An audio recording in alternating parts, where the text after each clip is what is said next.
Squad Busters is Supercell's newest game, and I'm here to give you the ultimate beginner's guide to help you get started and understand everything you need to know about the game. To start off this beginner's guide, let's go ahead and talk about chess. So in order to build your squad or your team, you have to get characters. There are characters within the game that you can unlock from chests. You can open chests if you have chess tickets to use, and you will always be able to open one after you play a match. You can hold a maximum of 3 chess tickets, and you will get one every 3 hours if you run out. There are also options to buy chess tickets in the shop, which is something I would recommend every time you run out of chess tickets so you can keep progressing throughout the game. Listen carefully, spending your coins on chess tickets is the best way to progress inside a Squad Buster so you can unlock more characters, since you can get baby forms from those chests. Anyways, from chests, you are given baby forms of that specific character, right? So when you find 10 characters, you'll be able to evolve that character into a classic evolution. The chain will continue as you will need 10 classic evolutions to form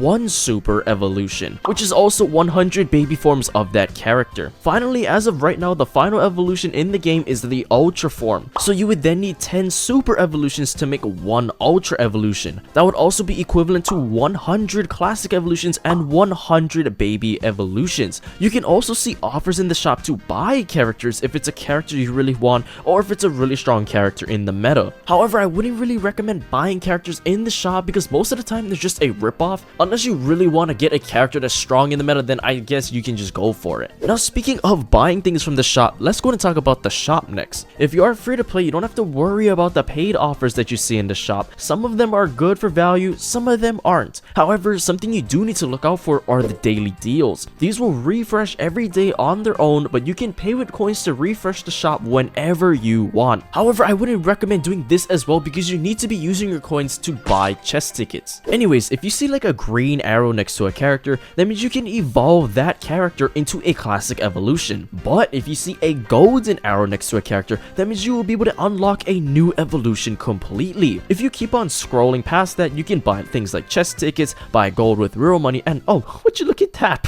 Who put that in there? What? Alright, anyways, the next thing I do want to talk about that confuses some people is going to be the squad journey. With this, you'll be able to unlock new worlds, unlock new characters, get chests, and other resources to help you progress throughout the game. In order to progress inside of the squad journey, you must evolve your characters. When you evolve your characters, you will get something called portal energy. Every time you get portal energy, it goes straight into your progression inside of the squad journey, and that will help you progress throughout the game. So as you can imagine, you want to be evolving your characters as much as possible so you can get as much portal energy that you can, and that'll just help you speed run through the squad journey. Once you reach the end of the squad journey, you will be able to unlock the squad league. This is a leaderboard for endgame players to grind up, and you can actually gain trophies to show where you stand within your region or within the world. So it's kind of funny about Squad Busters, there's kind of two like progression systems. There's actually the squad journey and the gem pass. Now this is kind of like your typical brawl pass or pass royale system like the other Supercell games. Everybody starts off by having to complete something called the starter season. It's basically a mini pass that happens before you can see the real season pass. The starter season pass will only go up to 10 tiers, but the rewards from it will help you in the beginning stages of the game to progress. Unfortunately, if you are free to play, you can only collect the top side of the track since you need to spend money to collect the bottom part of the track. Anyways, once you finish the starter season, you will then be able to begin your progression in the season gem pass. Here you can unlock even more rewards like coins, chests, mega units, keys, and many other resources to help you progress or win more matches. Once you finish the season pass, all of your gems that you collect throughout your matches will be stored into the mega bank. For every 1000 gems you collect, you will get a free mega unit to use throughout your games. Now, something I really love that I'm glad this is inside of Squad Busters is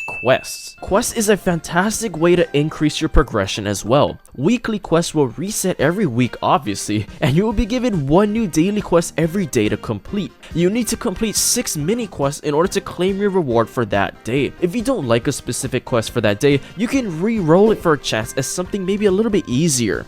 However, after the first re-roll, you will have to spend more and more coins if you continue to re-roll that single quest. I would always recommend doing your quest for every single day and for every single day of the week because every single coin that you can collect from the quest matter. Also, considering the fact that the quests are not really that hard to do, just take the time to complete them, you won't regret regret it. Now, something that's kind of underrated inside of Squad Busters is the achievements book. Now, this is kind of like Quest, but it just highlights things that you've done throughout the game, and it actually gives you portal energy whenever you complete an achievement. In the achievements book, there's a monster section where every time you bust a monster, it helps you progress from that achievement. There's a battle mod section where every time you play a specific modifier, it counts towards that achievement. And finally, there's a spell section where every time you use a spell, it progresses you for that specific achievement. Now, as you can imagine, the more achievements that you complete, the higher the value is going to be for the next achievement. And the more achievements that you do, the more portal energy you'll be able to obtain, and that'll help you progress through the squad journey even more. Now, something I've not really been looking forward to discussing inside of this guide is consumables. There are many consumables in the game that I disagree with and don't use, even though I'm a free-to-play player, but let's go and start off with the reroll token. If you use a reroll token inside of a match, you can reroll the options from that chest to hopefully get a character that you want. But just remember, you can reroll each chest only one time. Then there are the different types of keys you can get. You can use chest keys to open up a free chest during battle. After you use a chest key, then the battle bag for keys will be locked for 1 minute, meaning you can't use them for that short period of time. Now, there's something even called epic keys and fusion keys that work the same as normal chest keys. Epic keys let you open a free chest and will be full of only epic characters. And finally, a fusion chest key, you guessed it, will let you open up a chest for free and give you a fusion character.